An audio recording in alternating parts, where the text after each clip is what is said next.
Welcome to another episode of RELICS Radio. This is a family-friendly show, so the entire family can join us as we talk metal detecting, relic, and treasure hunting. You can also call into the show at 270-495-0315 or join in the chat and post any comments or questions you might have. RELICS Radio is also now syndicated on the Cutting Edge Radio Network and is broadcast around the world. You're listening to RELICS Radio of Southern Kentucky and Middle Tennessee.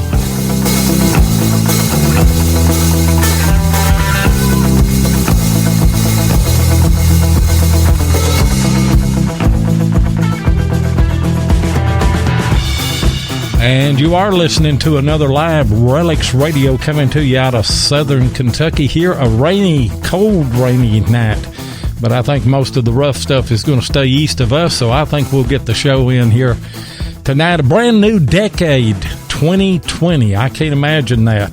I've seen a lot of decades come and go. As you know, I just turned 151 years old back in December, so I've seen a few come and go, but all are really, really excited about this new year and all of the guests and the opportunities that are going to come our way this year. By the way, guys, I'll be leaving here, tearing everything down immediately after the show here tonight, and hitting the road for Mount Pleasant, South Carolina in the morning. The American Digger magazine's Relic Show will be there in Mount Pleasant. It will be Saturday and Sunday. That's January 4th and 5th. It is at the Omar Shrine Temple. That's at 176 Patriots Point Road in Mount Pleasant, South Carolina. So if you're in that area or going to be in that area, be sure that you come by the show. And if you come by the show, be sure to come over by the broadcast table so that I can meet you and shake your hand and everything. Everybody with the American Digger Relic Roundup crew is going to be there. I noticed this afternoon that Jeff Lubert is leaving on a plane in the morning. He's headed that way. And so we're all going to be there. I think probably Butch is already there. I haven't talked to him today, but I'm sure that that he's getting close. And tonight, to celebrate a brand new year, believe it or not, we are going to have 4 different giveaways. Originally, we had one that came in, and I was going to kind of do an extended giveaway on it, but then they just started coming in. And I thought, why not just have one big giveaway night? So you don't want to miss any of tonight's, excuse me, you don't want to miss any of tonight's show, because you never know when we're going to give away something. Probably going to be about 55 after when we start that, but I may change that. You never know about me. I'm a simple man. You never know about me. But really excited about tonight's show and tonight's guest. I've got Michael Rose. You know him as Diggin Arkansas on YouTube. What's going on tonight, Mike? Hey, how's it going? Oh, it's going great, other than the rain, but you've got the same thing, don't you? So it's raining here, too. We're kind of... Yeah, and somebody might have been one of your buddies or something other put on there whenever I had the promo for you going to be on the show, and they made the statement. They said Michael probably be talking about water hunting, as much water or as much rain as we've had here. But has it not been a wet year this year? It has. It really has, and it just amazes me how we can go from being so dry and hot just to being so wet. Yeah, back in the summer, now July was relatively cool here in Southern Kentucky and Middle Tennessee, and we had quite a bit of rain in July.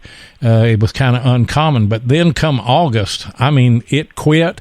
It got hot. It dried up. The lake started dropping, and Dale Hollow Lake, where we've got our houseboat, was as low as I've ever seen it there. Now, it helped me out because I was trying to work some old house sites, and that put them up in shallower water, so I was kind of happy about that. But, man, it really, really got dry. But then come fall, it started raining, and it never has dried up here. And evidently it hadn't there either as well. No, we've the rain, and it makes for easy digging, but if you can find a place that doesn't fill up with water when you dig a plug. That's the thing. But, I like moisture in the ground because there's several things that does. It helps the signals. You can, you can detect something that is deeper. But another thing that I like about it is that it keeps if you've got adequate moisture, it keeps the plug all together, and you can really, really dig a real nice plug. Now, if you're digging in mud, you can't because you're going to make a mess. But if everything is right, well, you can really dig a good plug and leave the place looking really good, almost like you never were there. Hey, Mike, let's to start the show out, give us a little bit of your background. What part of Arkansas are you in? I'm in the Little Rock area, right smack dab in the middle of the state. Oh yeah, I've been through Little Rock. I was born and raised in Lubbock, Texas, and between here and there, you always go through Little Rock that way. Well, what got you? What got you into metal detecting? Well, my mom did. I was about 7 or 8 years old, I guess, and she had a metal detector. I don't even remember what kind it was, but it just had sound, and then it had like a meter that would just tell you how strong the signal was. And she took me looking for. There was a spot here in Central Arkansas where Jesse James supposedly went through after he robbed a stagecoach. So we were going over there to look for some of his loot that he might have dropped. And, I just was always interested in it after that. But that's what got me started in it. Now, how many years has that been now? Oh, man, that was, I'm in my 40s, so that's a long time. Yeah, 30-something years then, I guess, isn't it? Uh-huh, yeah. But now I hadn't, consistently metal detected since then, but I remember when I was in my early 20s, my mom got me a bounty hunter for Christmas, and that's when I really got into it. We were lucky enough that, my wife and I, it was our first house that we bought. It was built in the early 50s, and there was a lot of stuff to find in the yard. It was almost an acre, and I made a lot of finds just in that yard. So. Yeah, and, I've often told people that if you want to find silver, and, early silver at that, you want to hit those houses that were made built in the 50s and 60s, because that was a time. I mean, it was after World War II. The economy had picked up. People were giving their kids money. It wasn't nothing, for us kids. They give us $1 or $2 in change, and the kids would lose stuff, and so that was prime time for losing silver coins and what have you, and wheat pennies. Yeah, a lot of those. I was gonna say I got kind of spoiled that way because that yard that I had, I had that bounty hunter, and I was trying to learn how to use it, and I would get a signal that I thought would be good. It'd be a high tone or something. It would be junk, and then finally I found a memorial penny, and it kind of clicked as how the machine reacted to a coin. And then I found another memorial penny, and then the third coin that I ever found was with that machine was a 1934 quarter. Yeah. So. And whenever when you start out good like that and have a little bit of luck, then you've got the incentive to come back. And if I could tell any newcomer to the hobby, and you'll agree with this, is that don't give up. Hit the oldest spot that you can find in your area, and that'll take a little bit of research and a little bit of looking and everything in order to do that. But don't give up. Just keep digging and listen to those tones. And you obviously didn't have VDI. I didn't either when I first started. But you learned to hunt by tones, and don't you think that was probably an advantage to you? Don't you still do that to a degree? I still do that, and that's what I always think, that to me, the best discriminator on a machine is your ears, and I guess your brain to decide, when you put it in your mind whether you're going to dig that or not. But just hearing the tones, or whether it's a broken tone or if it's a solid tone, or you can even tell on a lot of the machines, if it's a small target, the tone, it might be slightly, there might be not be a big difference, but it'll be slightly shorter tone than a larger target that would be a longer tone, or what I mean that way. Yeah. Yeah, and that's the way we learned, the length of the tone is giving you the size of the target. And, if it's a real short tone, it's probably going to be, hopefully, a small round target. But I think a lot of us got spoiled way back when we first started. If you've got any length of time in the hobby, I've been doing it, this year will be 45 years. And I remember one of the first places that I hit was a schoolyard right across the street from our house. And I think I found maybe 35 or 40 silver coins that had never been detected. And, they were just laying everywhere. And, I thought, well, there ain't anything to this. But that's not the case anymore. You've really got to work, now to pick up something like that, But then I got into... I think everybody, what kind of places, let's do it this way. What kind of places did you hunt when you first started? Well, I was kind of lucky that I had a lot of family that had property, and most of they had acres, and most of the acres had old house sites on them at one point or another. So I was kind of lucky that way. But, when I wanted to go somewhere different, schoolyards, the oldest school that I could find, I would go to, because, you can find old silver coins, and then you can find, brand new rings, or, that sort of thing. So that's a kind of a good place to go. But really, anywhere I could get permission to, I went, and I've kind of been lucky that I've done fairly good, just doing that. But you got started on those sites, the old house sites and everything. You kind of got your feet wet early then on relic hunting, didn't you? Yes, because when you're hunting places like that, a lot of times they didn't have a lot of money to lose back in the day. So, maybe mostly what you would find would be relics, buttons from their clothes, or axe heads that they used to cut trees down around their property, or the horseshoes that would fall off the horses, and just that sort of thing. But I really like finding that kind of thing. And you and I have talked, and a piece of money that you might dig out of the ground, a silver dime or something other, you have no idea who had that or how many hands that passed through. But if you find a button, or you find a suspender clip, or you found an axe head, that belonged to an individual, and probably only one individual. And so you're looking at a unique relic there, that was personal to somebody. And I don't know, to me, it just makes it, I don't know, it just has a little bit more character, or what have you, finding relics. Not that I'm going to throw any silver dimes or quarters back in the ground, but, you hit those sites and you realize that they were probably just poor dirt farmers. A lot of them. I know that's the case there in your neck of the woods in Arkansas.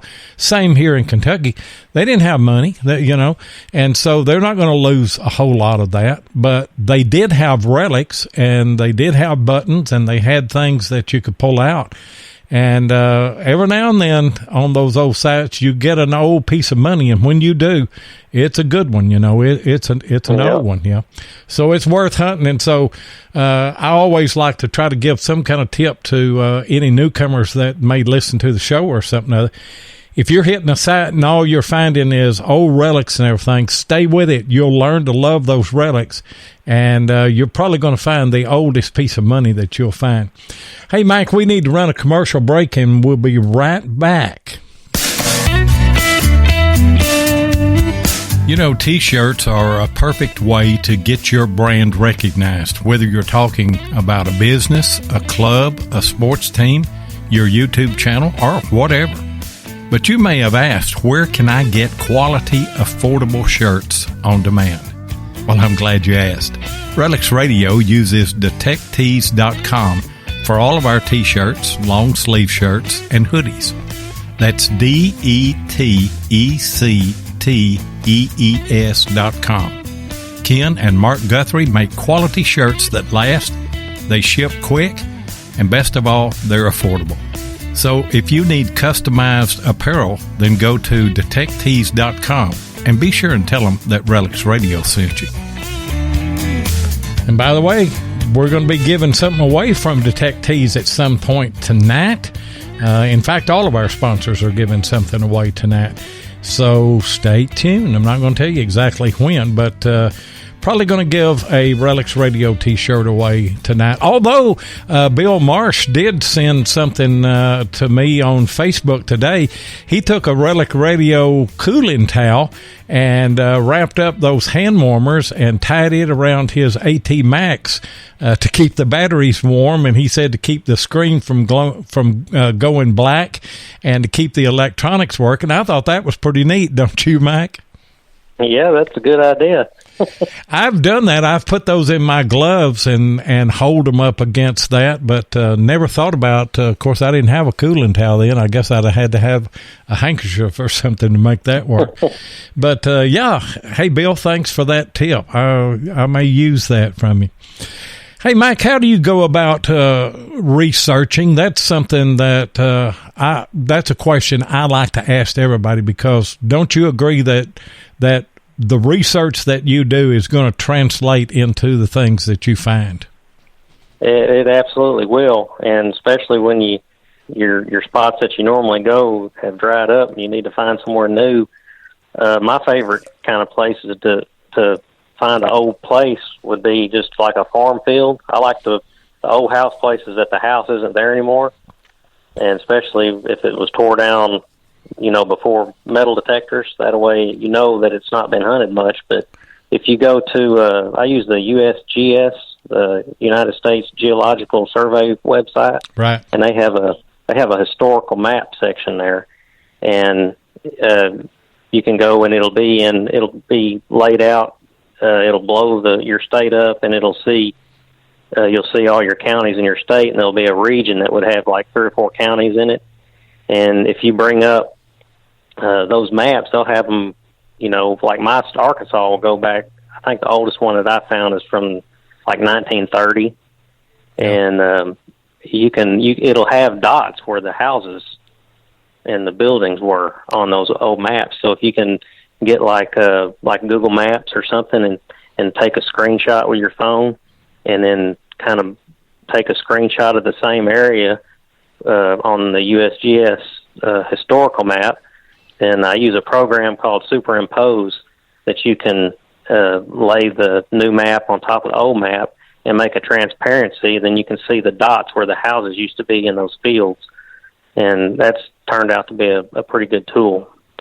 It is, and if you're talking about a house that, if you just drove by, you have no idea that there was a house there. I mean, you've got to do some kind of research, and you've got to either find a map or, a USGS topographical map or something. And, it will have those little black squares where the house is. And sometimes it will have a square that doesn't have anything in the middle of it. And that was a barn or an outbuilding or something, and we're trying to get a call in right now. We're not going to open the phone lines until about 55 after. So if you're listening and you're trying to call in, we'll catch you a little bit later.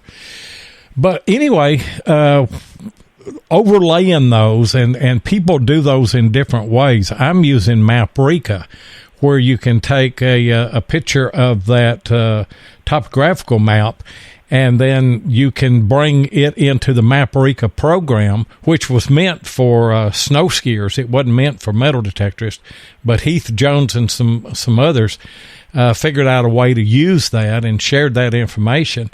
And you can put that on a modern map, and I mean, you can walk right to those houses. But it's like you said, when it's in the middle of a field, you don't see any standing structure there. It's probably not been detected unless somebody else did the legwork and the research, right? That's right, and we've done that's some of the best places we've been. We've done that, so it really works good. And even one of the USGS maps that I looked at, it had a house and it said Confederate Soldiers House. So I mean, you can get hints of where you might could go and find stuff. Yeah. Oh man, I could, if I found that right now, I'd grab me a flashlight. I don't even think I could wait till daylight.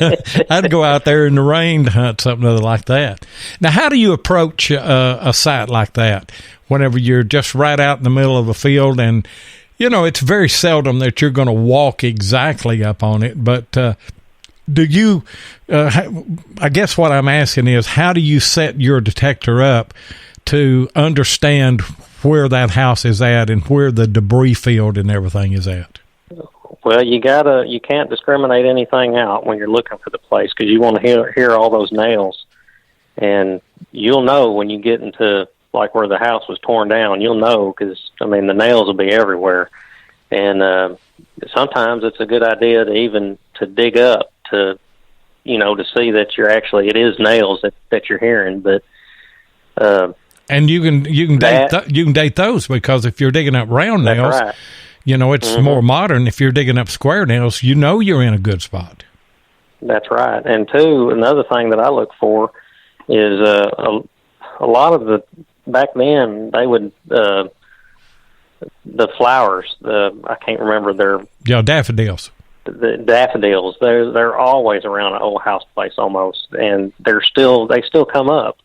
Even when the house is gone. You could see one house place that I hunted, it was on some of my videos, it was called the Lost Homestead, and you could see where there was a line wide enough for a vehicle or a horse buggy or whatever, but it was a path that you could see on each side was just a line of daffodils, and just in that path I found, numerous coins just in that path. So yeah, and you've got a lot of activity. You got a lot of things going on around that.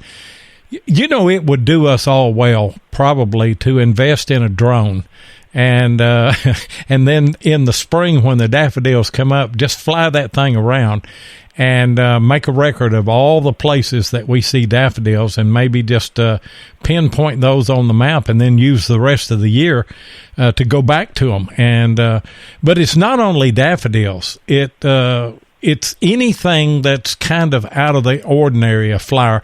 Some of these old house sites you'll find, and I don't know what the technical name is, but it's like a fern that you'll see. Well, that's not natural, here in Kentucky. Mm-hmm.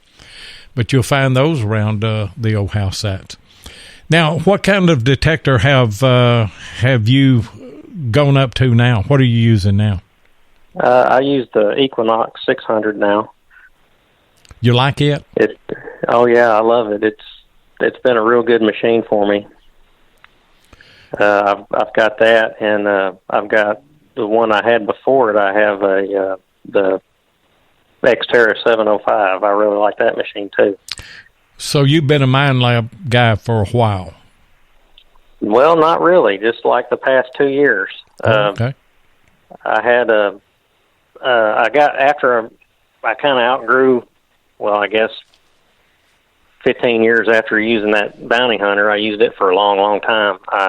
I got a Ace 350, and I had it for not very long, and I knew that I wanted something else, and mine and my wife's 20th wedding anniversary came around, so I got an AT Pro for 20th wedding anniversary, and I used it for 4 years, and I really liked it a lot.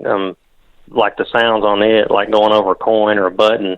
You know, it's got like it's got a high tone, and then it's got a high tone that sounds like it's got rounded edges on it. So you can hear the rounded edges, and that's what I really liked about the AT Pro.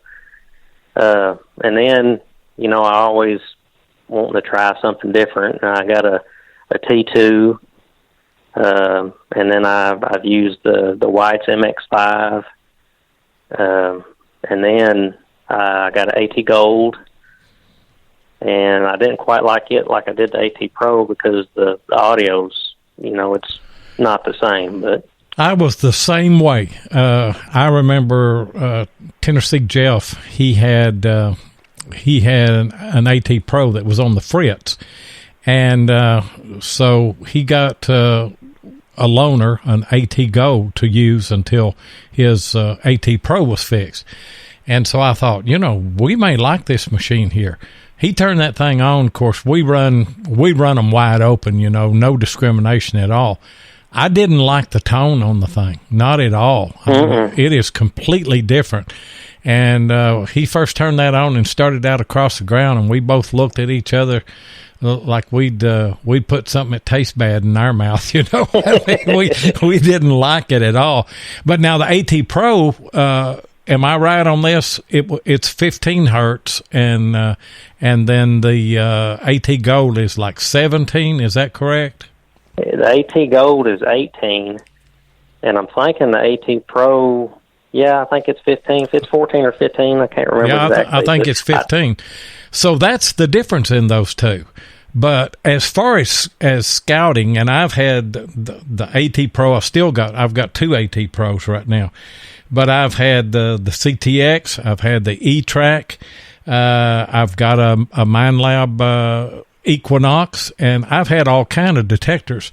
But I don't like scouting with anything better than I do the AT Pro, because you can hear the iron in the background on that, but it's not overwhelming.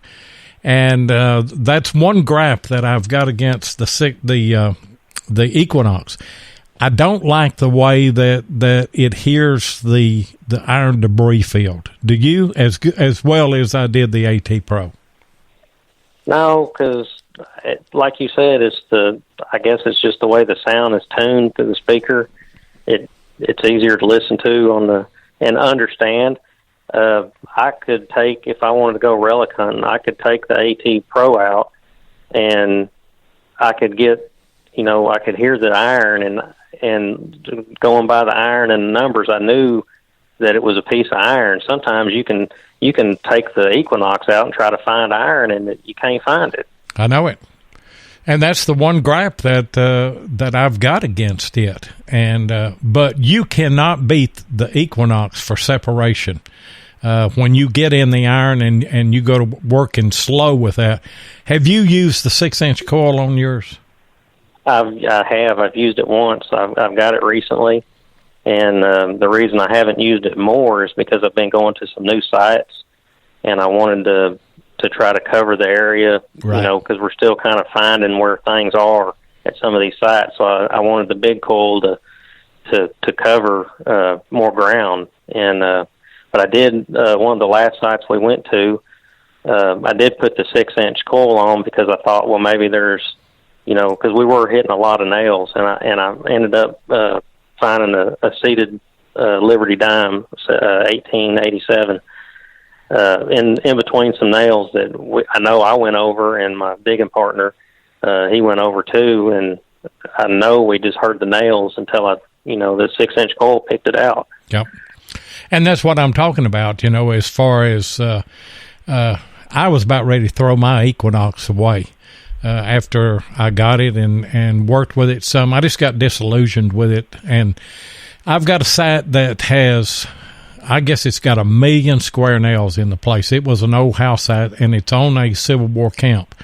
And I found a lot of good stuff there with CTX, with AT Pro. And, and even with the GPX, when you can kind of work the edges of that, but it'll drive you crazy with a pulse machine and all that. And I thought, I'm going to take that Equinox in there with that little 6-inch coil and I'm just going to grid off a 10-foot square area and just work that. It was unbelievable, some of the things that silver thimble that you and I talked about that had the man and woman's initials engraved in it. I found that, and he's right. It wasn't 3 inches deep, but it was just covered up. The hole was, whenever I dug it out, with nails. And I know every other machine that I use, they were just here in the nails. They couldn't separate the target out of it. Of course, you've got to run slow now whenever you're doing that. You do. Yep. Hey, we need to run another commercial, and we'll be right back.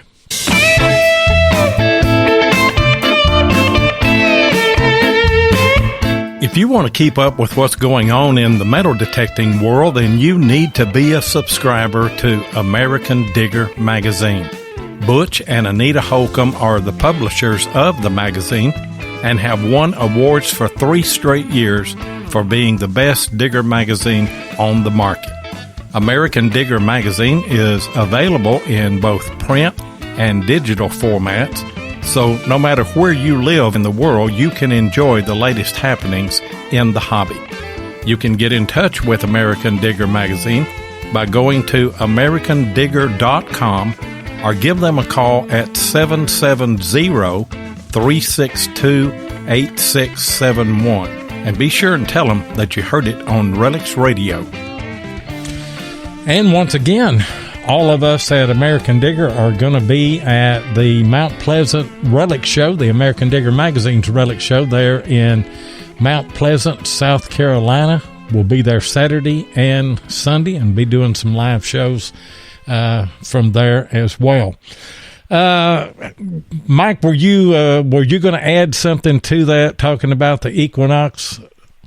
Well, I was just going to say that I've caught myself before trying to go too fast, and you just kind of got to, mentally tell yourself to slow down, because, you always want to hurry up and go out there and find something, but, sometimes it's best just to pick like you said, a 10-foot area and just go as slow as you can and grid it off, because even when I'm consciously trying to go in a straight line and do a grid, I can catch myself, veering off or, not doing as good a job as I could have done gridding an area. But sometimes you just got to really slow yourself down and keep thinking about that.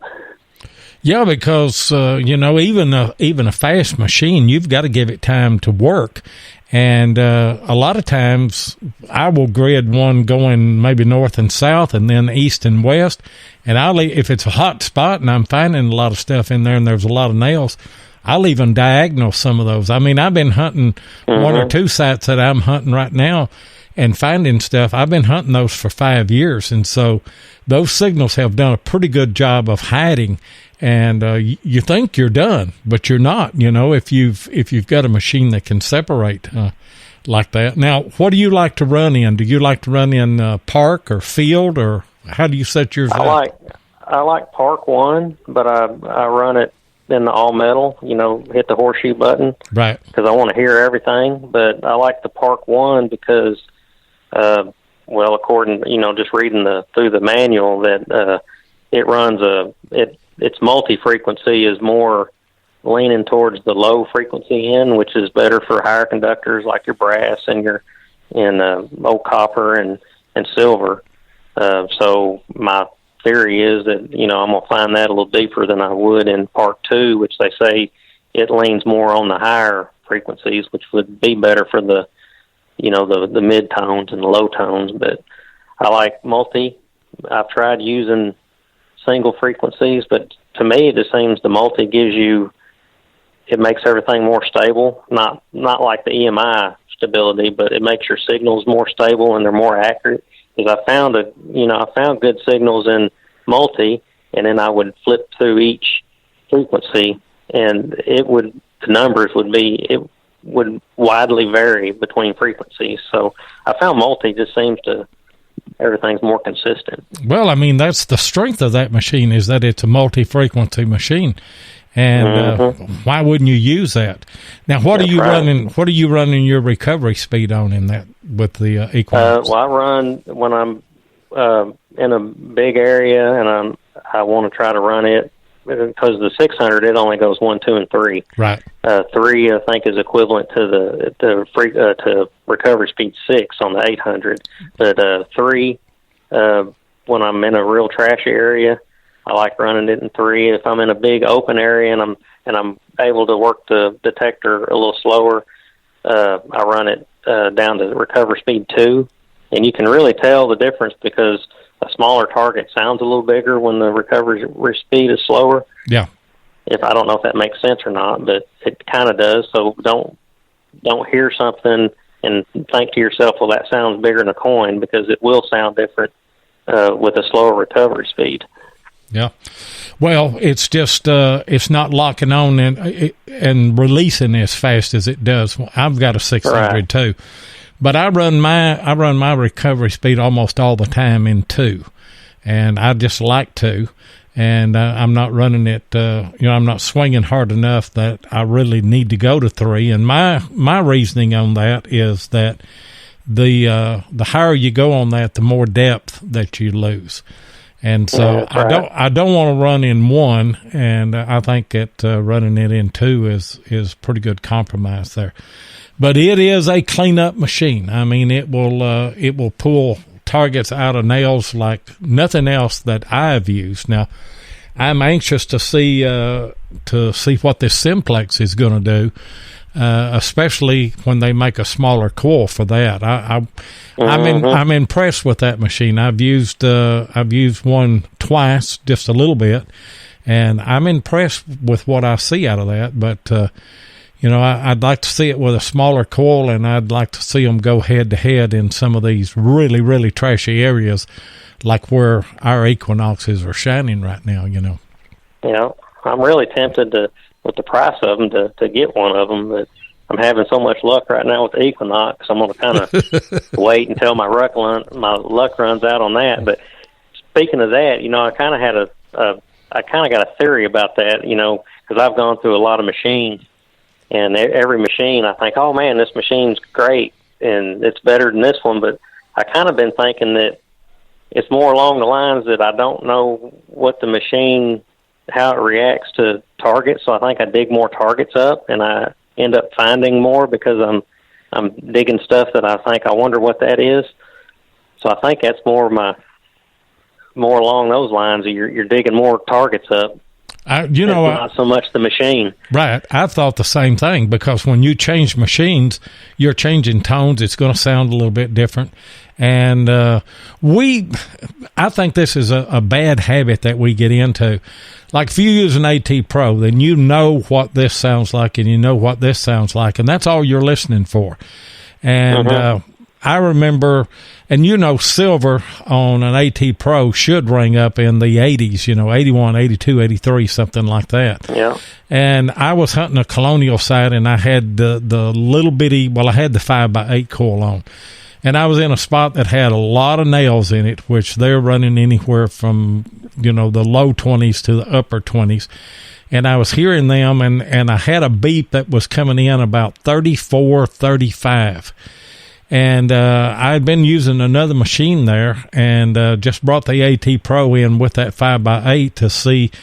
And I thought, what is that 35 that keeps jumping in there? I said, could that be a button, maybe a small cuff button?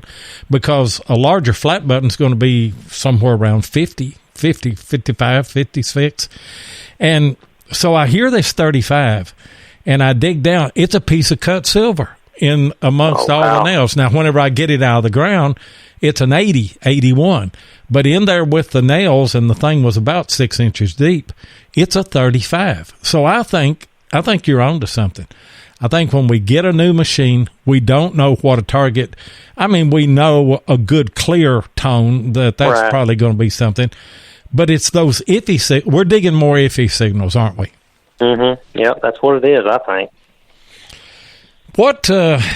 What's one of the best things that you found back in 2019?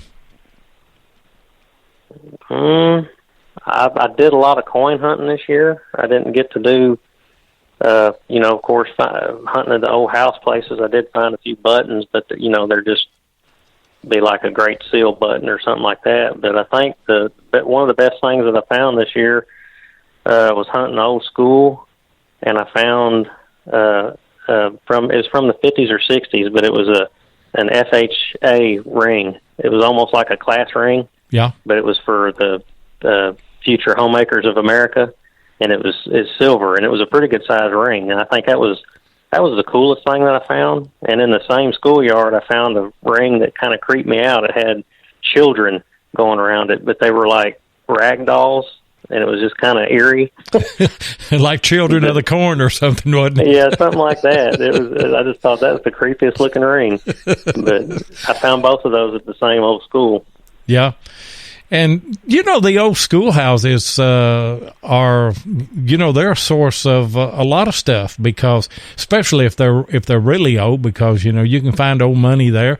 But you can find a lot of rings, because back in the day, whenever the price of gold wasn't what it is today, and people think that I'm crazy, but whenever me and my wife first married, you could go to a pawn shop and find a man's wedding band, just a smooth band now, and they'd have them in cigar boxes, and you could take your choice of those for $5 to $7. If I'd have had any money and any sense, I'd have bought every one of them. But, yes. More people had gold back then than they do today. That same ring today is going to run you $100, $200.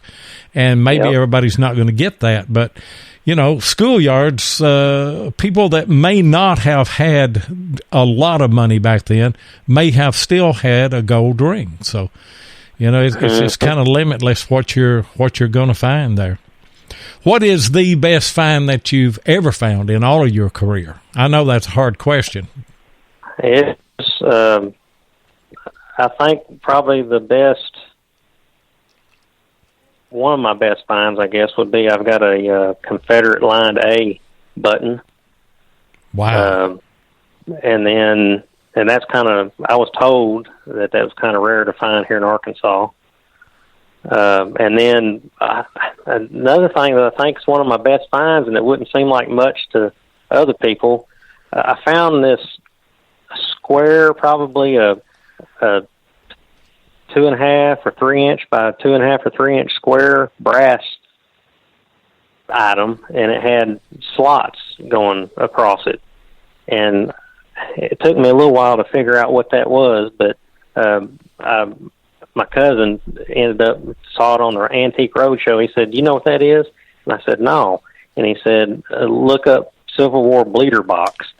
And it ended up, it was the part where the blades of a scarificator, they called it, a bloodletting device, would come out and cut. And, back then they thought bloodletting was, healthy. Yeah.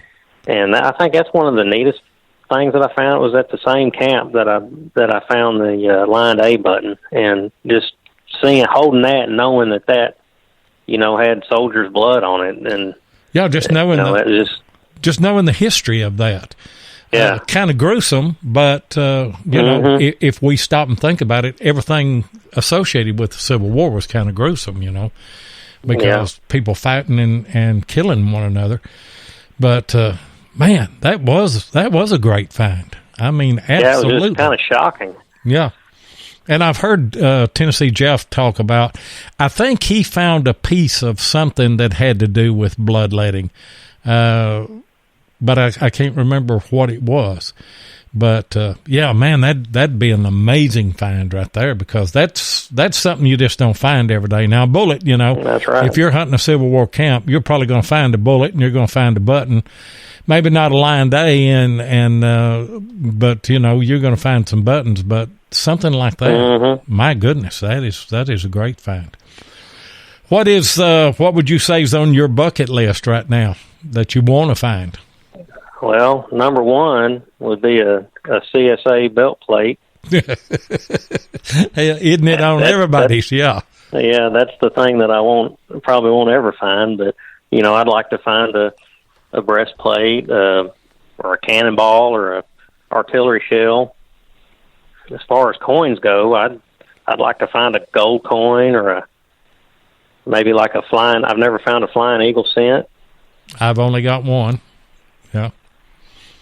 Or any kind of gun. The older, the better. Yeah. Yeah, there's just, whenever you go to talking about bucket list is just the things that we haven't found that we want to find. That's right. Uh-huh. But there, and I'm sure that it is the case with you, that there is something that you think that you should have found in the places that you've hunted. That's not without reason. I mean, you should have already found one of these, but you haven't found one of them. What would that be? I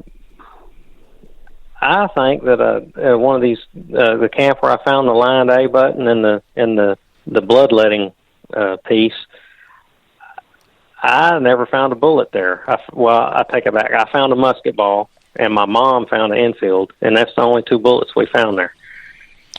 But you found an extraordinary button and an extraordinary relic and no bullets, yeah? That's right. But I think it's, the ground, the place has been used for so long, for so many things, that it's not because they're not there. It's just because I know I hadn't found it yet. They're bound to be there. Yeah. And are you hunting that with your 600? I haven't been there yet with my 600. I'm waiting to do that. Oh, well, there's no telling what you're going to pull out of there then. Mm-hmm. Yeah, I'm kind of excited about that. I'm sure that it's a place that's got a lot of debris and stuff, iron and stuff in it, if it's like any of the camps that I work. Hey, we got one more commercial. We'll be right back. I'm excited to announce that Tim Henderson of Murray Branch Outdoors has rejoined RELICS Radio as a sponsor. As a multi-line dealer, Tim carries several brands of detectors and accessories, and he's ready to serve all of your metal detecting needs. I'll give you his contact info in a minute. So why did RELICS Radio go back to Tim Henderson as our dealer sponsor? 3 very important reasons.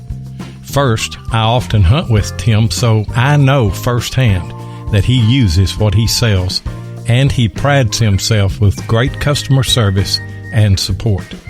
Second, Tim goes the extra mile in helping the new detectorist determine exactly what they need to get started. He will not try and sell you some high-priced product if that's not what you need. And at the same time, Tim can serve the seasoned detectorist with their upgrades or new product questions. And finally, Tim won't leave you hanging after the sale. He's just a phone call away for any questions or specialized training needs. So, you can call Tim directly at 615-948-4611, or you can email him at tjhenderson@comcast.net. Yeah, I'm excited, Tim, to have you back on board, brother. I mean, you've always been good to me, and we've always had a good time together, and I'm glad to get the band back together. If we just get Tennessee Jeff back in here, and by the way, Tennessee Jeff is dealing with some things. I'm supposed to... me and Rainer are going to go and meet up with him and Jennifer and try to help them through some of the problems that are going on, not between them, they're good, but some of the problems that they're having to deal with. So keep them in your prayers, guys. We love them to death, and get them through this hard stretch. And we'll have the band back together then. We get Tennessee Jeff here. And by the way, Tim Henderson's going to give something away tonight, as is listener and notorious prize winner Mark Sloan. Him and Josh Tyree got together, and they're going to give something away. So it won't be very long here till we're going to start these contests. Like I say, I've got 4 of them here, and I'm just going to try to run down through them and get as many of them in as I can. Hey, Mike, just listening to you, I think that your passion is probably Civil War stuff. Am I right? Well, that's probably my favorite thing to find. I like to find anything, but all of us do. That's my favorite. Yeah. Right now, I'd find anything. The past, I haven't had a video in a couple of weeks, and it's not because I'm not hunting. It's because I'm not finding anything. I mean, I've had like 5 dud hunts in a row, and some of that's been scouting, and some of it's been hunting some sites that I haven't hunted. Some of it's been out of desperation going back to sites that I have hunted, but just not finding anything. But, you go through those stretches, and I'm not all that worried about it. Do you do any water hunting in the summertime? I probably wasn't at the right place, but I didn't do real good, and I'm not the best swimmer, so I don't do a lot of that. But I'd like to. But I mean, if I could get to the right spot, I think it'd be a lot of fun. It'd be the best kind of hunting to do in the summertime. Oh, it is, and I've gone with Tim and Ron to do some river hunting, and you're talking about waist deep. Gets a little deeper than that sometimes.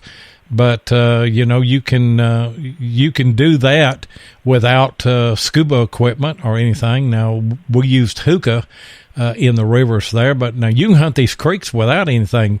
But if you've got a Civil War site that's got a creek running by it and it has produced bullets, I guarantee you, in that creek there, if you can find a hard bottom, there are some bullets. And Tim found a U.S. box plate. The last trip that we went in the river that we went to, it's an untapped resource. Yeah, that I never thought about it that way, because I mean, it's not been too long ago when there wasn't a waterproof detector that you could really get out there with. No, and that's something that I'm wanting to see out of the Simplex, because it's waterproof.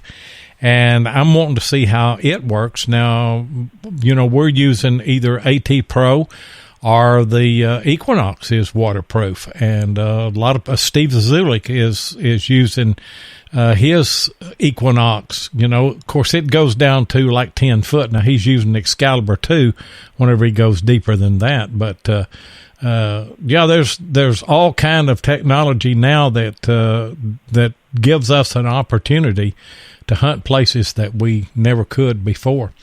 Hey, guys, I want to open up the phone lines. There may be some of Mac's buddies, hunting buddies or what have you, that are wanting to call in and talk to him. It's 270-495-0315. If somebody will, if you'll put that in the chat for me. And it doesn't have to be somebody that Mike hunts with. If you've got a question for him or a comment or anything, just call away. And as soon as we run through one or two of those, if we have any of them, then we will get to these contests and everything. Hey, tell us about your YouTube channel, Mike, how that got started and how it's progressed for you and what have you. Well, it kind of got started me going to some of these places and finding what I found. Well, I see other people's YouTube channels, and I thought, well, that might be fun to do. And I made my first video.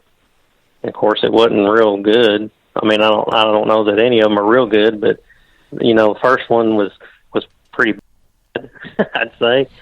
And but it was kind of fun. I enjoyed chatting with everybody, and that's kind of how it got started.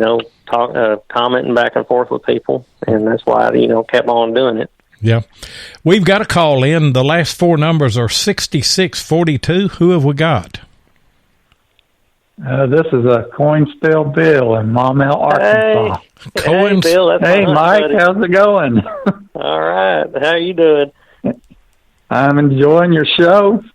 Really love all the comments and everything. But I've got a question, if Lloyd doesn't mind answering it. No.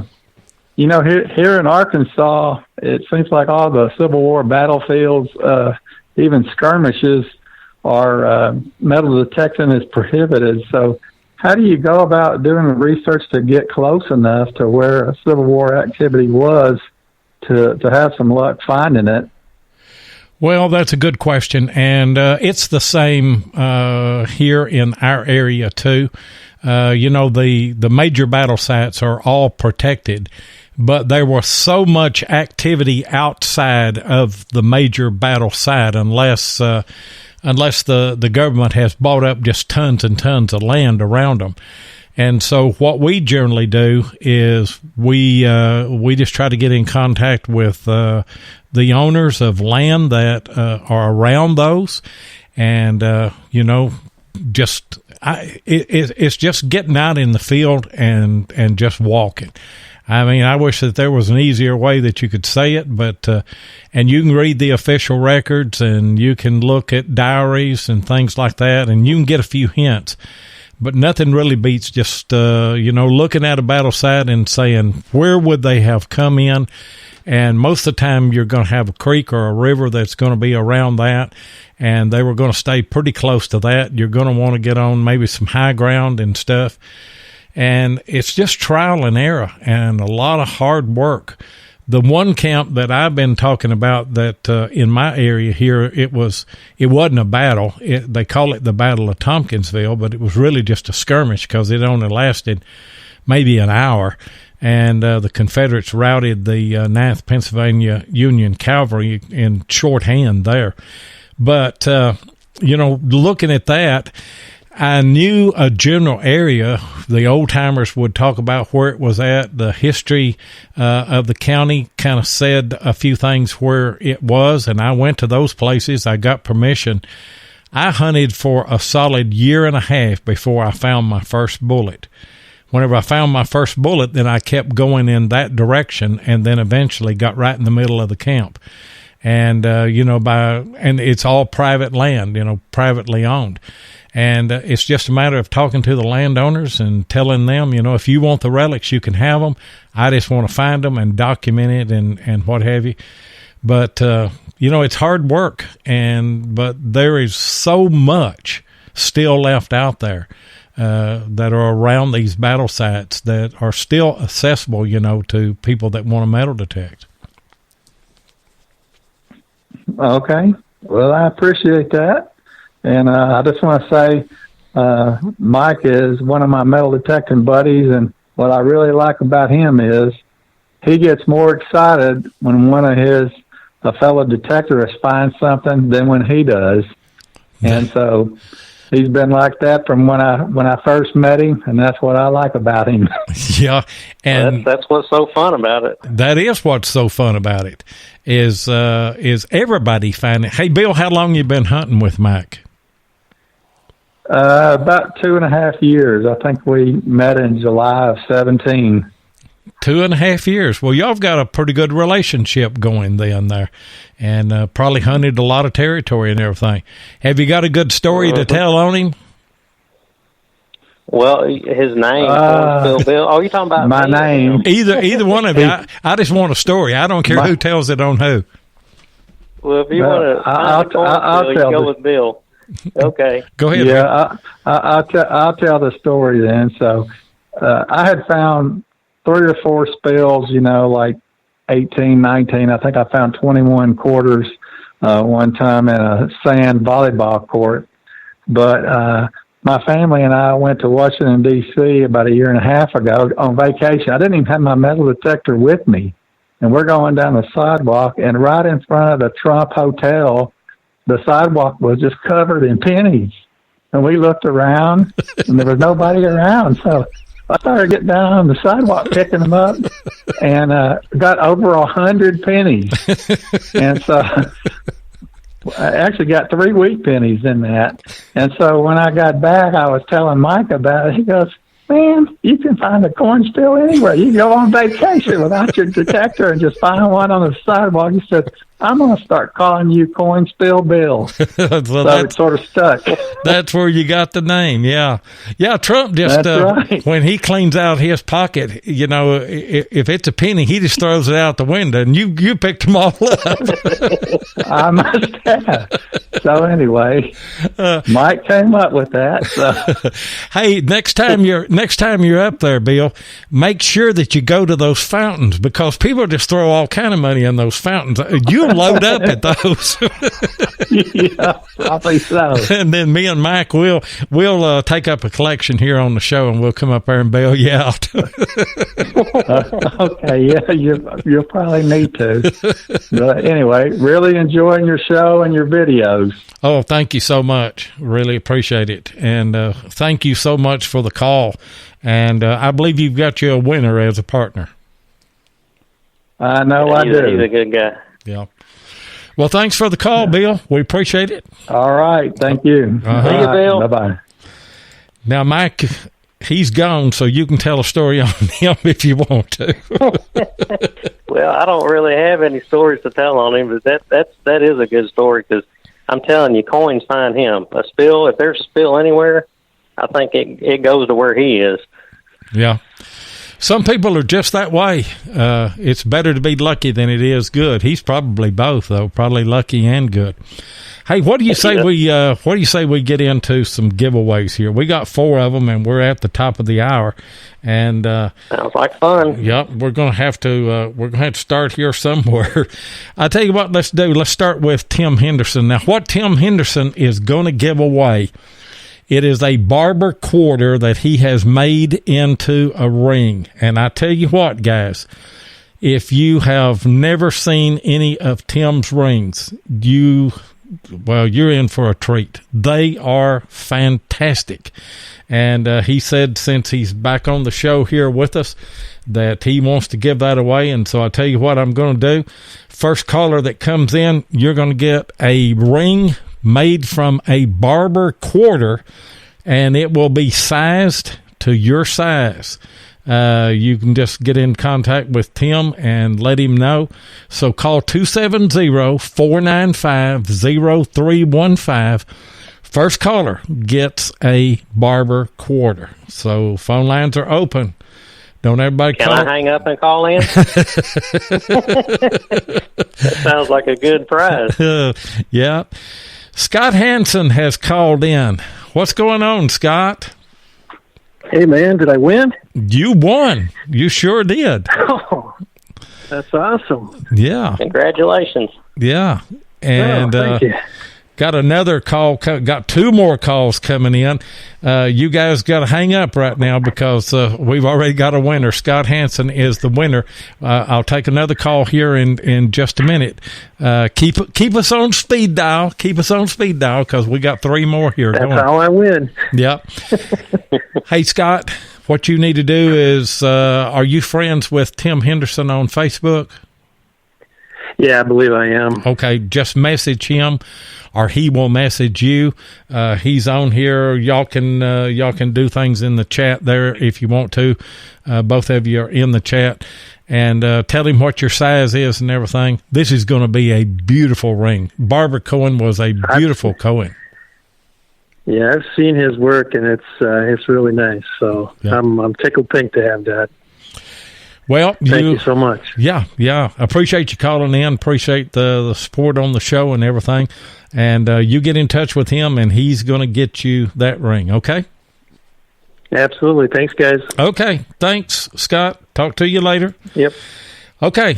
Now then, we're going to give away a RELICS Radio T-shirt from Detectives. First caller is going to get a RELICS Radio T-shirt. Call in at 270-495-0315, and these are not the tattoo shirts in the back. These have the outline, and you'll have to talk to Ohio Relic Hunter about what shirt that I'm talking about. But the first caller that we get, you're going to get a Detectives T-shirt. Tell you what we're going to do. I'm going to go ahead and throw another contest in, and you're going to have your choice because American Digger. Well, we got 2 calls coming in. Tell you what, I'm going to take the first one here. This is. I'm going to add everybody, but man, laugh. I should have kept my mouth shut. 5079. Who have we got? 5079. Hey, this is U.S. History Hunter in New York. How are you? Hey, U.S. History Hunter. You have just won a Detectives RELICS Radio T-shirt. I tell you what you need to do. Are you a member on the RELICS Radio Facebook group page? No, I am not. Well, you need to come over there and be a member, and just send me a message on the RELICS Radio Facebook, RELICS Radio Facebook group page, and give me your address and give me your shirt size. Or have you got a pen? And I tell you what, are you in the chat tonight? No, I'm not in that. Okay. Well, if you've got a pen, let me give you an email address, and you can just send me an email. That'd be fantastic. Okay. It's diggin, DIGGIN, with WITH 7 SEVEN, all one word, at gmail.com. Well, thank you so much. I love your show. It's very educational. It's a lot of fun, and I look forward to your future episodes. Well, thank you so much for calling in, and send me that information. Detectives will send you this shirt out. Thanks for the call. Appreciate it. Thank you, sir. Miss Barb, what's going on tonight? I wanted that shirt. He stole it. He stole the shirt from you. He was first caller. He's first one to get in.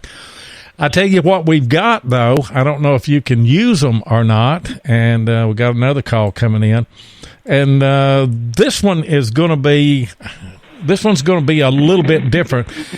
This is from American Digger Magazine. It is 4 tickets to the Relic show there in Mount Pleasant. Are you going to go to that, Barb? No, I'm not. Well, I tell you what. Let me just give you a shirt. How about that? I love you.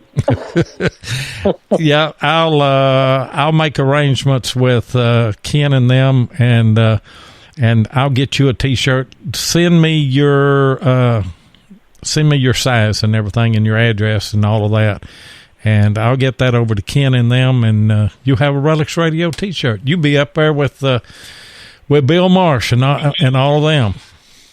Yes, it's one of the few shirts I don't have, but Ken has. I just ordered something for the Find of the Year winner. Don't say who it is, because it's a surprise, but I just ordered some Dirt Pirate hoodies tonight, so he's got my size, so we're good. Okay, well, good. I'll send him something over there, and we'll get that out to you, okay? Thanks, buddy. Okay, appreciate it. Love you. Okay, I've still got 4 tickets, and here's how we're going to give those 4 tickets away. It's 2 pairs, or if you are only going to go by yourself, we can work that out too. We can give out 4 individual tickets, but if you and your wife or you and your hunting buddy want to go, somebody call, but now you have to be going to the Mount Pleasant show. If you're going to the Mount Pleasant show already and you need tickets for that, then now is the time to call 270-495-0315, and I'll take 2 calls on this. Well, I might take 4 calls if you're just wanting individual tickets, but and I don't know that we'll give these away. I don't know that anybody listening here tonight is going to go to that show. So I tell you what, let's do. Mark Sloan reached out to me, him and Josh Tyree both. And they were hunting a Civil War site. And as you know, Mark has won a couple of metal detectors or a couple of big prizes from us here. And he said, I want to give something back to the show. He said, I want to give some Civil War bullets and also an eagle button that he found. And Josh Tyree was hunting with him, and Josh said, I will throw a bullet in there as well. So I tell you what we would like. We would like somebody that doesn't normally find Civil War bullets and stuff, and to call in. And we got Steve Slagle on. Hey, Steve. What's going on? Hey, how you doing, Lloyd? How you doing tonight? I'm doing great. Howdy. Are you going to the show at Mount Pleasant? No, sir. I'm not going to get to make it. Okay. Then you are the winner of the Mark Sloan and Josh Tyree relic pack here. Is that a winner for you? That is awesome. Great. Yes, that's awesome. I appreciate that. I tell you what, send me your address, and then I will. I'll get a hold of Steve. Of Mark and Josh, and I'll be able to tell them then that where you're at, and give me your address and everything, and they will get that in the mail for you. Okay. Okay. I can get a hold of. I don't live too far from Mark. I'm probably within 40 miles of him there. I could probably get a hold of him if he wants to call my number or whatever. Okay, that's fine. All right. And just talk with him and just tell him that you want it here, and you guys can work that out, and I don't even have to be involved in it. Okay? Well, I sure do appreciate it. I thank y'all very much. Enjoyed the show tonight. Well, thank you. Enjoy for all of you guys to call in and participate the way that you do and everything. But anyway, thanks for the call. I need to try to get somebody else on and see if I can give some of these tickets away then. All right. Thank you, Lord. All right. If you have any trouble getting hold of them or anything, we'll just send me a message and we'll get her done. All right. We'll do, buddy. Thank you. Okay. And still got these tickets. If you want to call in, 270-495-0315. And if nobody's going, I'll tell you what we're going to do. If nobody's going that's listening here tonight, if nobody's going to the show, or you've already made arrangements and all of that, and you really don't need the tickets, then American Digger will give a sample copy of the American Digger magazine so that you can look at it and see if that's something that you want. So first caller that calls 270-495-0315 that does not get American Digger magazine, call me. I'll send you a copy of the magazine, and you can look it over and see if it's something that you'd be interested in. 270-495-0315. First caller's going to get that. Mike, we give a bunch of stuff away, hadn't we? Yes, you have. That's a lot of fun. It is a lot of fun. It kind of puts you on a back burner there, though. And oh, that's okay. And I don't know, maybe everybody in the chat right here tonight is already a subscriber to American Digger magazine. I know a lot of people are. So, do you subscribe to it, Mac? I'm not, no, but I buy magazines out when I see them. Yeah. Well, it's a good magazine, and I work with them on Monday night doing their show, Relic Roundup, and we may not give those tickets away, and may not give a sample copy away. Everybody either is not going to the show or you're already a subscriber. But you were talking about your YouTube channel and whenever the call came in. And by the way, guys, if you just want to call in now and ask Mike a question or make a comment or anything, you're more than welcome to do that because the phone lines are open. 270-495-0315. If somebody will put that in the chat. I'd like to have one more call before we close the show out here tonight. So just holler at us and holler at Mike, or if you just got something, a comment that you want to make about the show or anything, well, feel free to call in. But I broke in on you there a little bit. You were talking about your YouTube channel, and I don't think that you quite got finished. No, I was just talking about when I got it started and why I kept it going. Like I said, the first video I thought was terrible. I mean, but it's on there. You can go back and watch it. But I just like hearing the comments, reading the comments from people and talking back with them. And I don't know, it just seems like a lot of fun to do that. And that's kind of what kept me going. And guys, I've got that in the description on this show. I've got a link to Mike's Facebook, and I've also got a link to his YouTube channel.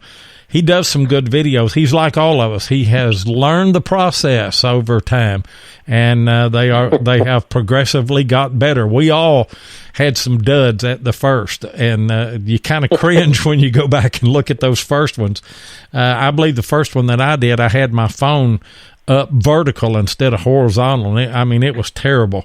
But, got to watching everybody else and learning a little bit. And, I'm still a simple man, but do the best that I can with those. But I've got your link to your YouTube channel in here. Let me challenge everybody. Go over to that link, and it is Diggin Arkansas. Is that correct? That's all it's... Right. Yeah, when you go into the search, it wants to change it to digging. Right. And it's Diggin, Diggin. Yeah, just like mine, Diggin with 7. Yeah, it's Diggin Arkansas. Let me challenge everybody. We all need help with subs. We all want more. We want to share what we have with more people. Go over to Mike's channel, Diggin Arkansas, on YouTube, and subscribe to that and watch some of his videos. And then you've also got a Facebook page, don't you? I do. It's Michael Rose. And you share some stuff, some digging stuff on it, don't you? I do. I take pictures of everything also, besides just doing videos, and I share them on Facebook. And, of course, I share my videos on Facebook.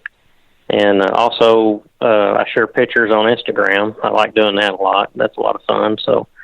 my Instagram's Diggin Arkansas, Twitter's Diggin Arkansas, Facebook is Michael Rose, and then YouTube channel's Diggin Arkansas. Yeah. And like I said, I want to challenge everybody to come over there and subscribe to it and everything. It don't look like we're going to get any more calls in tonight. What's the most unusual thing that's happened to you? We've all got these, I mean, some of them are way out there in left field. I've experienced one or two things. I've talked to several people that have. What's the most unusual thing that's happened to you while out hunting? I was out, it was probably 3 years ago, and I was on some of my family's property, and it's well over 100 acres. And luckily I was paying attention that day. I happened to turn around, and there was a guy that was high on something walking across the field, and he got right up on me.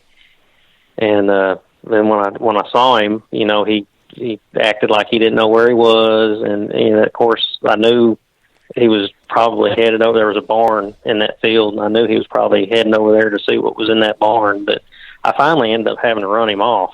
And I followed him, past the barn to make sure he left. And I'm glad I was paying attention. That's what you should all pay attention when you got the headphones on, because if I hadn't have seen him, he could have got right up on me. So that was probably the most unusual thing, and that's the only time that's ever happened. And it was unusual because it was in the middle of nowhere. And so. And in this day and age, that is scary. Because you don't know what people are going to do.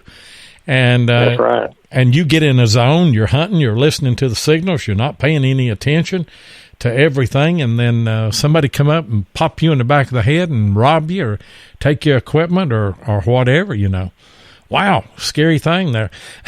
I remember I was hunting, and I had dug up, I don't remember what it was that I dug up, but I was filming it, and it was something that it was a range guide, and I had never found a range guide.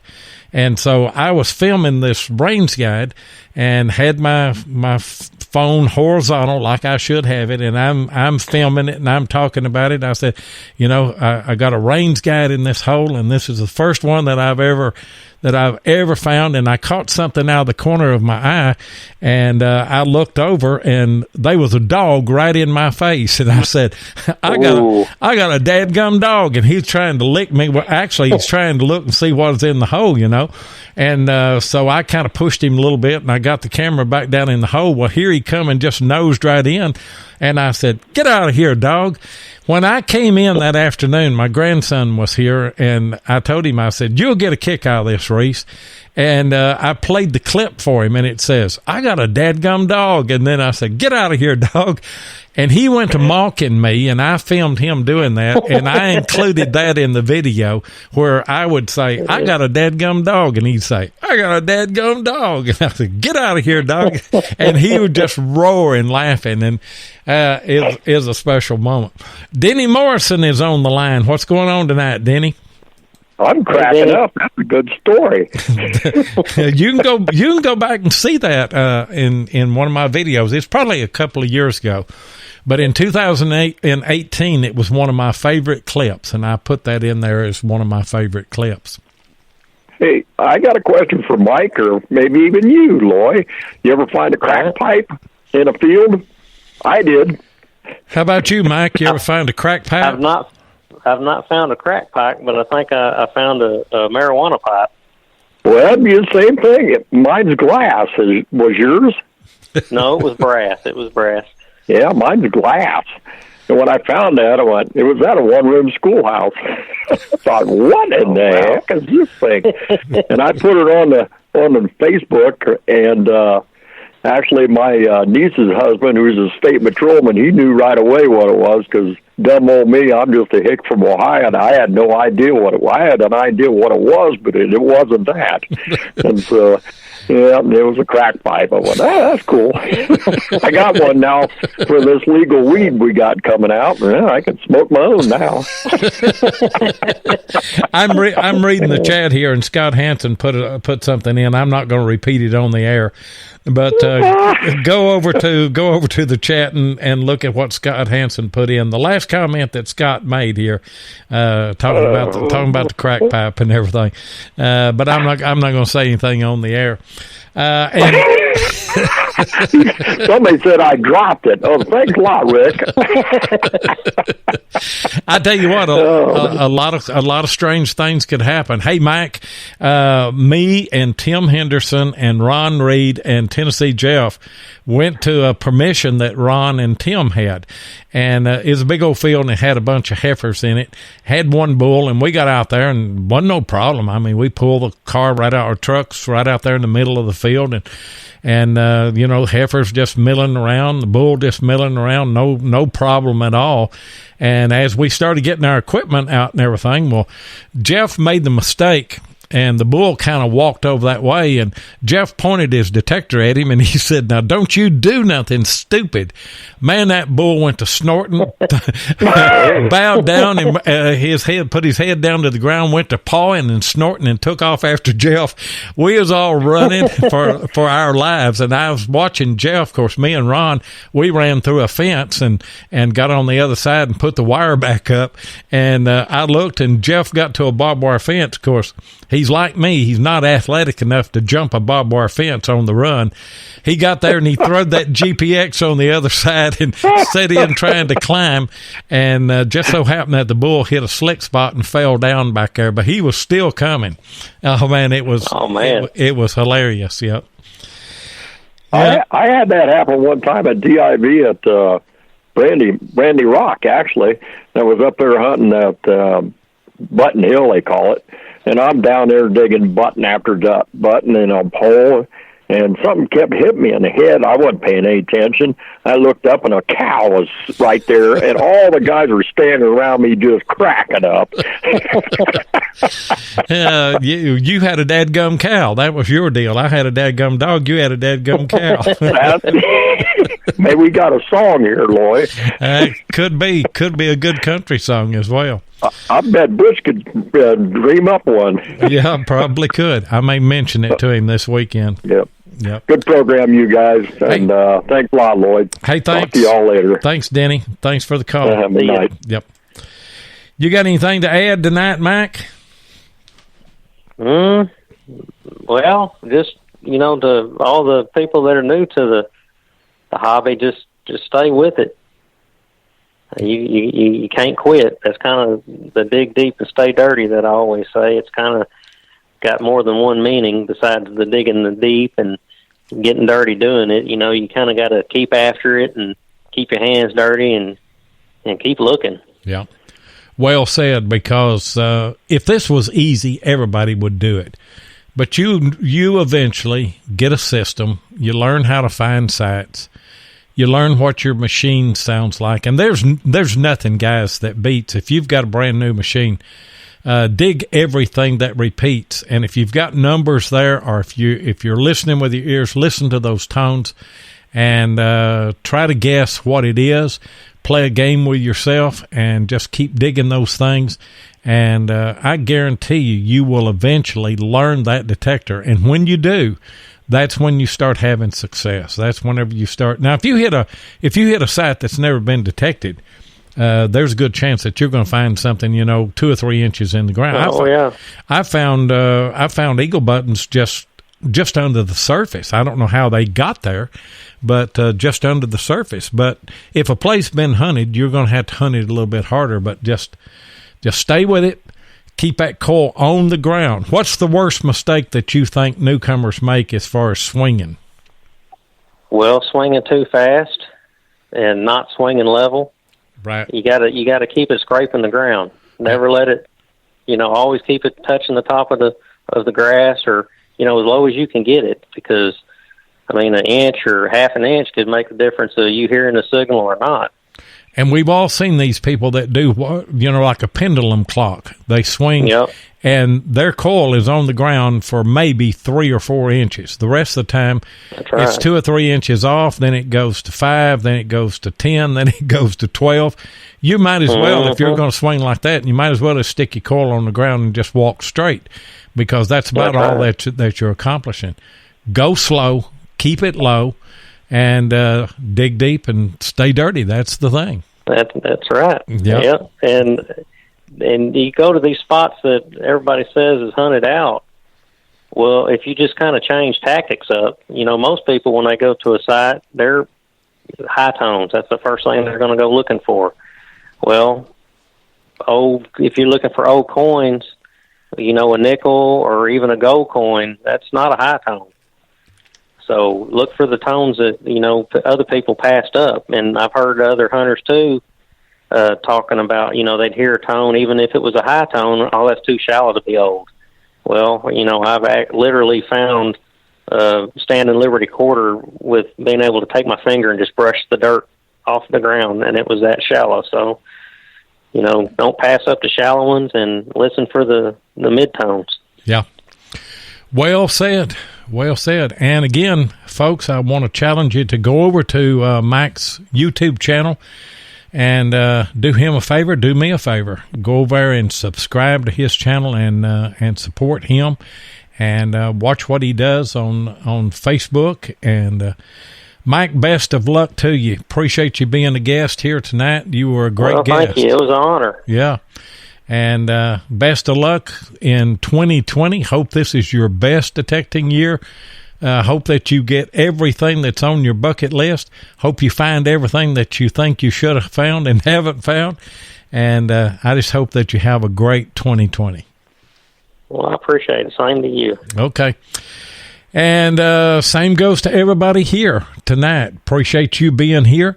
Appreciate you taking time out to come and listen to the show. All of you in the chat, all of you that called in as well. Thanks to the advertisers for the things that they gave here tonight. Just an all-around good show. And I've got some really, really good and interesting guests lined up, all the way into March right now. And some that they're all new people. These are not people that you've heard before. Every one of them are different, and they come at the hobby from different directions. So I think that you're going to enjoy each and every show. Be sure, if you're in the Mount Pleasant, South Carolina area, that you stop by the show. It is at the Omar Shrine Temple at 176 Patriots Point Road in Mount Pleasant, South Carolina. We will be there Saturday and Sunday. We're going to be doing some live shows on Saturday. I'll let you know something on Facebook, but it's probably going to be about noon Eastern time on Saturday. But come back here next Thursday night, and we'll see you then.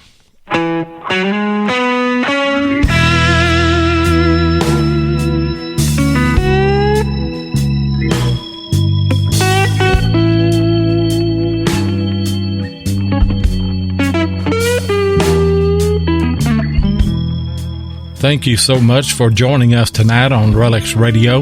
We really do appreciate it. Be sure and join us live every Thursday night at 8 o'clock Eastern here on Spreaker, or you can catch the archive show at RELICS Radio on Spreaker, iHeartRadio, iTunes, and many other podcast outlets. RELICS Radio is also syndicated on the Cutting Edge Radio Network and is broadcast around the world. Please take a minute and hit the like button, and be sure and follow us so you'll get notifications of all of our upcoming broadcasts. You can also find us on YouTube at Diggin' with 7 or Tennessee Jeff, or you can check us out on our RELICS Radio Facebook group page or Adventures in History on Facebook. If you'd like to get in touch with us, then send an email to relicsradio@outlook.com. We'd love to hear from you. We hope that you'll join us next Thursday night, and until then, get out there and dig some history.